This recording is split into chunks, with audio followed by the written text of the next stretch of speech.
Hello everybody, Prow here, and welcome to another episode here on the Bedrock Guide. And I think it's time to do something about what's behind us. I saw a lot of your comments in. I'd like to address a couple of them because I have a couple corrections I can actually make from the last episode. Number one, you do not need 20 villagers minimum. You do need 20 beds, but you only need 10 villagers. So you can start this with 10 villagers and 20 beds, and it will work. Although the more villagers you have, for every 10 villagers that you have, you can have one additional iron golem be alive at a time. So having 20 villagers at a minimum is really ideal. Having 30 is going to get you probably the best rates. Having 40 is really just more for the trading than for the iron golems. So that's note number one. Note number two is that I saw some people say that an update had gone through the game in the Nether update that made it so you no longer need to put these guys in water to keep them from unlinking. But I have seen where a couple of people have said that it is still possible. It is still possible for unlinking to potentially happen. So if it's not too much trouble for you to still use the water, use the water. And lastly, before we get this thing going, you guys kind of need to know what this area is about. I was going to include it in the last episode, but I really just had too much time invested already, so I had to cut it out. But this area is what I call the market square, kind of like the town square or the center, like the central focal point of the village. That's what this is. This is the central focal point of the village where everybody, both from inside of the town and from maybe out of town, other civilizations like say BlujayGames over there, would potentially come to do their trades. And no, Blujay's not going to actually come trade here. He's got his own trading hall, but I'm talking more in a real world sense. So this is like the central focal point of the town. I have a really like detailed texture pathing down here that I kind of like did a blending out. So it starts out as like more dense cobblestone, and then you start to have like some little bits of the pathing block blended in. You have some texturing or detailing with different blocks just to kind of break up that flat texture. You even have some kind of rocky parts where it's kind of like the pathing's broken down a little bit just from use over time, right? This is a really great way to detail an area or make a path, and you can do this with a lot of other blocks too. Mostly you just want them to be blocks that complement each other, that are very close in color and or kind of close in texture too. You can't be too far off. Like cobblestone to gravel's okay, right? Some broken up like stone bricks, cracked stone bricks go good with it. And some andesite go with it, good with it too. So those are all good things you can use. And this is actually going to be the main pathing block that we use for this whole town. Now we'll go over this a little bit more later when we actually do our episode on how to plan a town out, which is coming in not too long, where we'll actually like go over like how do you decide how to make a town and where to put things and like where do you start. We're going to go over that in a future episode, but I thought I'd show that to you guys a little bit. And what I'm going to do now off camera is finish this design up. I'm going to go ahead and finish up the roof and whatever other little structural bits that I need to do. And you guys are about to see a huge transformation. But before you do, click that subscribe button because approximately 70% of you guys are not subscribed to the channel that are watching this video. And I would like to lower that number a little bit. Let's see what we can do. How many of you can click the subscribe button? While you're clicking that, I'm going to start clicking on this. And here we go. After lots of hard work, and we do have a bit of an audience here, it is all done. Many hours of work went into this, and there it is, the market square. And for like things that I have built, which aren't very extensive, this has got to be the favorite thing that I've built. I love, absolutely, positively love the way that this thing looks. And we got it lit up well, so there are no mobs spawning here. I did have to put lights on the roof because I didn't want to like, I don't know, put things on top of the roof to like spawn proof it like that because it would take away from the look too much. We have a little bell in the center there, and big shout out to Cubedhost for helping me out with the roof because I was kind of stuck. I had like this part kind of figured out right there, but I was just stuck on how to like put together a good slope for this. And Cubedhost gave me a little bit of a I guess an idea to work off of, a method to work off of, and then I was able to adapt that to kind of get to where we are now, and it looks really good. I like it. And he threw in that idea of putting a bell tower on top too, which I love that as well. So we executed that. We got a good roof on here. We are well lit, and we're actually now ready to get into villager trading. And the first thing I want to touch on is, how do you decide what villagers to put inside of your trading hall? There's many ways you can go about it, but this is the way that I prefer and I like to use. I know that I want easy access to enchanted books, so making one side of this thing all librarians was an easy choice. Just like I have over here, we got 11 librarians going down through there. I also know that I want tipped arrows, so these guys down here, the Fletchers, I can get tipped arrows from them. Also, I'm going to have a gold farm that's going to utilize the flint and steel method of portal ticking, since we don't use fire tick on this world, and I want easy access to flint and steel, so I got these guys to help me out with that. And from there, you could base the rest of the things you get around farms you already have, things you have planned, farms you have planned, or items that you know that you're going to need, which is kind of what I've done. Now, what I'm not going to do in this episode is literally walk through every single trade that every single villager can do. What I will do is tell you where to go to kind of do that research on your own. It's actually, I would say it's probably better for you to do it that way anyways. You want to go to the official Minecraft wiki found at minecraft.gamepedia.com, or you can just search Minecraft wiki on Google and search on there for villager trading. They will have a list there, a chart, a page that shows you every single profession with every single possible trade that each one of those professions can do. Also, check down the comment section below this video, because if you remember, I asked earlier for people to drop in their favorite trades. There are definitely a lot of trades that you can exploit in a way that will be, I guess, kind of like an infinite trading loop, where you can trade for one item, turn that item into many items, and then trade that back for emeralds. And it's a way to infinitely trade without having to, I guess, like go and farm and get items. It kind of recreates items and then emeralds for itself. I'm not going to be using any of those methods here because I got farms that I can easily get all of the emeralds that I need, so I don't really need to do that. But if that's kind of your thing and you like to do it, check down the comments below, or if you have your favorite trading methods, go down to the comments and drop them down for others below. And what did I base a lot of my decisions off of? Well, we got a mob farm here, for example, that we got string and rotten flesh from, that we can very easily trade in very, very large mass quantities. And we also have an iron farm here that we're going to be spending a lot of time at to get us iron to trade. So to do those things, I got myself some toolsmiths here to trade the iron to, and I have Fletchers here to trade the string to, and I have clerics down here to trade the rotten flesh with. There's also things that I kind of know that I'm going to want and need. The Fletchers and librarians I already talked about as some examples, but we have the stonemasons here, which I would like to get some terracotta from. Also, I got the farmers over here that I think would be nice to be able to get some golden carrots from easily, although we may have ways to farm and do that later as well. We'll be able to have earlier access to those things via these guys. So how does villager trading work exactly? Well, I can pop this guy open because he can't get out. It's fine. My inventory's full, so I can't pick that up. There we go. And basically, villager trading, you click on the villager here, and he's going to show you a list of things that he is willing to trade. Now, there's only two sets here, a level 1 and a level 2. And it goes all the way up to level 5. The more you trade, you level him up and get access to those things. Now, I can only see what is at the level 1 area right here. So to actually, like, well, I can see these two, right? But like, I can't hover over this book and see what it is. So I'd have to unlock level 1 to then see what is in level 2 in terms of this book. Different professions are going to trade different things. Like the mason here, I can actually click him without doing it, is going to have different things to trade. But even different villagers of the same profession will have different things to trade. Like you saw that guy had an emerald and a bookshelf. This guy, or paper and a bookshelf. This guy has paper and a different book, and they'll each one will have likely different books to trade.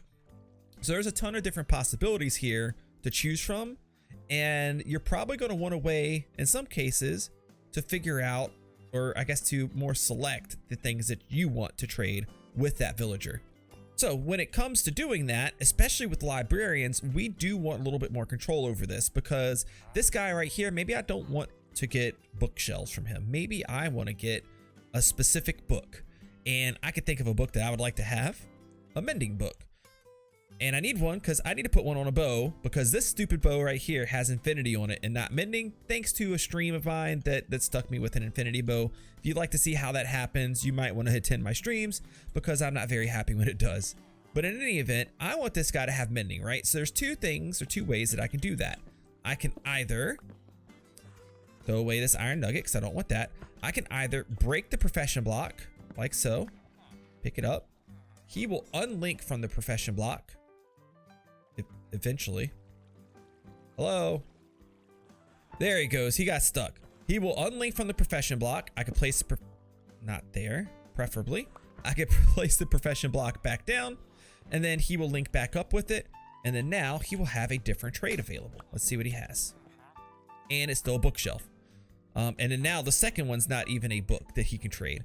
Or I can do it the super easy way, which I actually learned from some people in the comment section. This is why it's important for you guys to leave me tips, is I can put a sticky piston and place it against the profession block.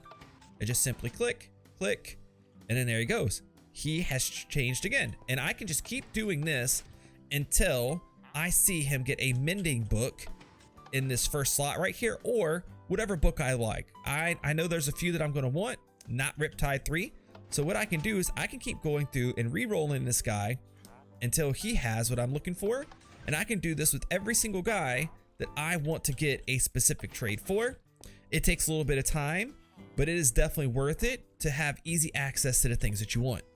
And here is our first candidate for something that we want to keep. We got Sharpness 5 here. Sharpness is actually not very easy to get.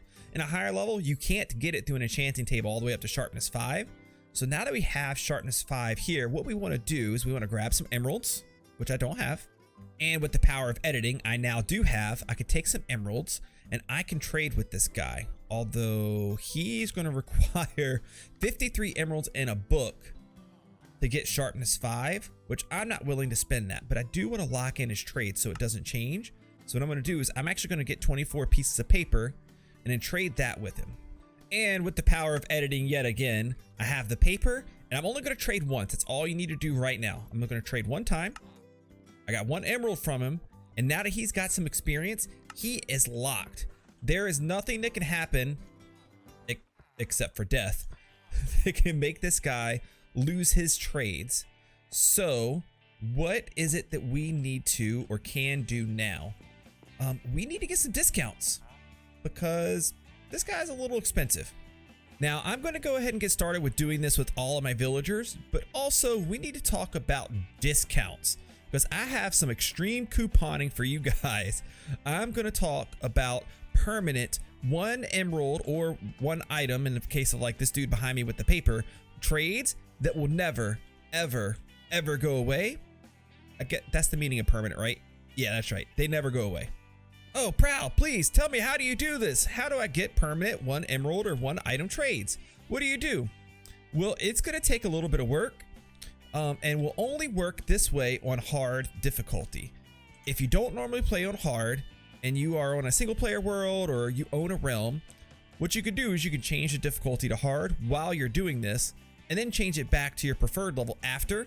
It has to be on the hard difficulty though, because we're going to use changing villagers into zombie villagers, and they will only convert 100% of the time if you're playing on the hard difficulty. So yes, you are going to let zombies eat your villagers. Yes, this sounds crazy, I know, but if we do this in a controlled setting, it is a very, very powerful tool. And what I will end up doing, which you should see in the next clip, is setting up a minecart system around my villagers to move a zombie in a minecart around it, and I will bring the zombie up to the corner of each one of these cells here, and he'll have a little snack. He'll munch on our little friend right here, eat him up, and then they will become zombie villagers one by one. Now, all of his trades will be saved, remember, when he turns to the zombie villager. And then once we change him to the zombie villager, like I've done in a previous episode, we're going to change him back to a villager by using a splash potion of weakness and feeding him a golden apple. But just doing this one time is not enough to change all of their trades to a single emerald or a single item trade. From what I have seen, you would need to do this up to 3 or 4 times with some villagers to get something like, say, this paper trade all the way down to 1 emerald or to 1 paper, or some of the other trades to go all the way down to a cost of just 1. So again, it's a little bit tedious, but if you set up a good system in which to do it, it's not going to be too bad. It's really not going to be too bad. So I think I'm going to do this on a live stream. Sounds like the best thing for me. So I'm going to go ahead and get prepared, get my inventory ready, let everybody know that I'm about to live stream, which of course would have already happened by now if you're watching this video. And it's time to get this set up. If you want to see how I set it up and all the shenanigans that happened on the live stream, check out my second channel, link down in the description below, and I will have the video uploaded and ready for you guys probably by the time you see this video. And here we go. I got the zombificator right here, and he is doing his work. The zombificator 3000. We now have 2 zombie villagers here ready. So what we're gonna do is going to pull out a splash potion of weakness. I'm gonna just kind of toss it right up here in the middle, and then I'm going to take a golden apple. Here you go, sir. Have a little snack. Here you go, sir. Have a little snack.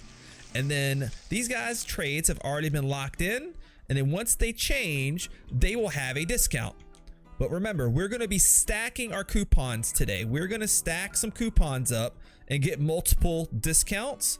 So let's do this once, show you guys the discounts, and we'll do it a couple more times. And here they go. They have changed back over.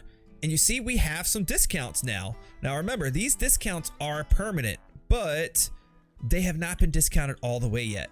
So what we're going to do is we're going to go through and we are going to bring this guy back over here and do this about 3 more times. And after we do it 3 more times, these guys will be permanently locked into 1 emerald and single item trades, which is exactly, oh, that's weird. Hello, I can see your brains.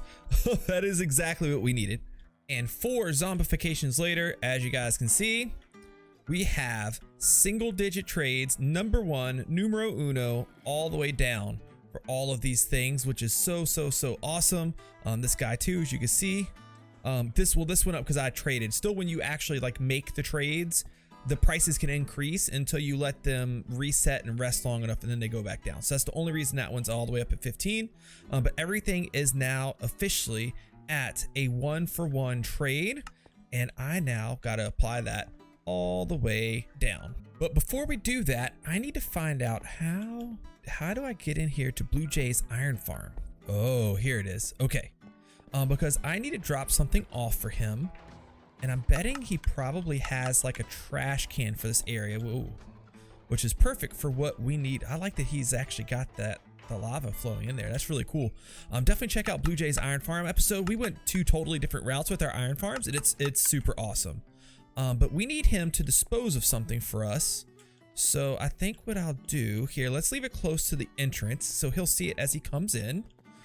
We can put this right here. And we have an infinity bow to put in here. And then we can, oops, let's pull that down here. Please dispose of this piece of trash. A volcano seems like the perfect place for it to die. Perfect.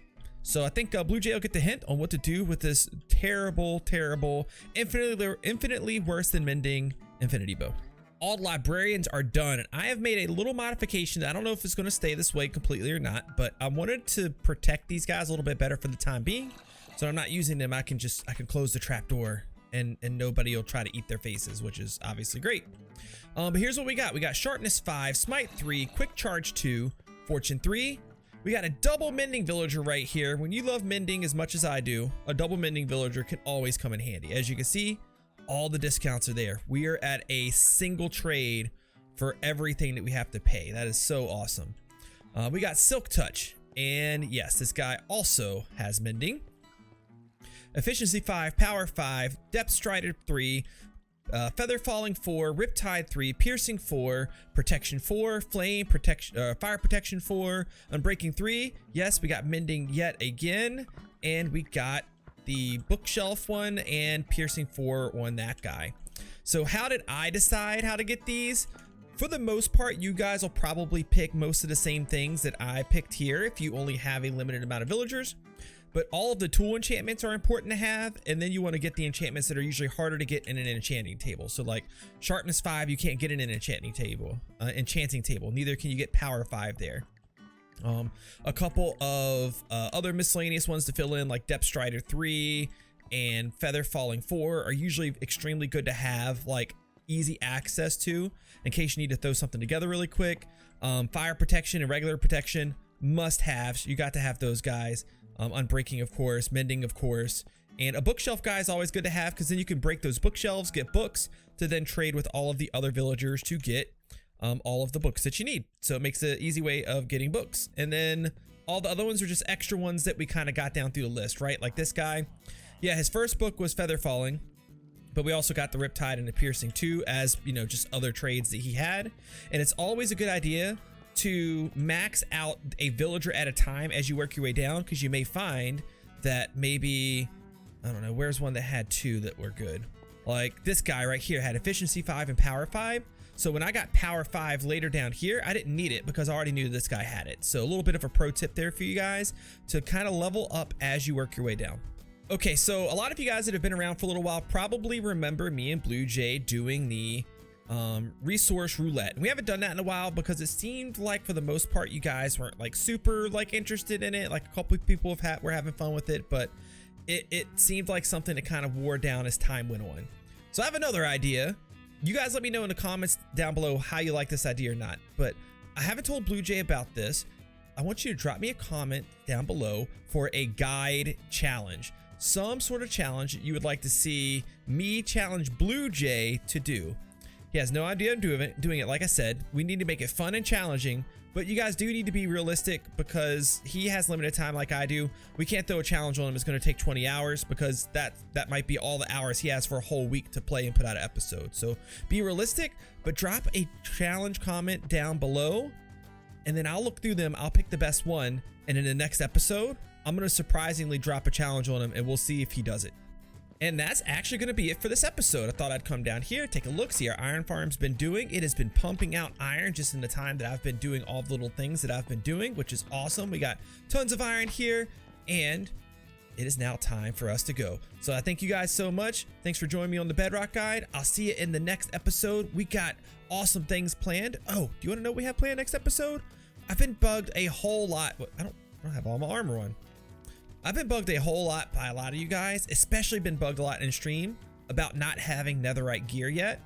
I've been putting it off. I haven't had time to do an episode on it. We've been doing all this fun stuff, but it's time to do some netherite, and I have some super awesome ways that you guys might not yet know about to get the ancient debris, and I have better ways to use the current methods that you may currently be using. So I'll see you guys in the next episode. Drop me a follow, hit that subscribe button, hit the like button, drop those comments, all those amazing things, and I'll see you guys next time. I don't know why I'm waving chicken in your face, but I am. Goodbye.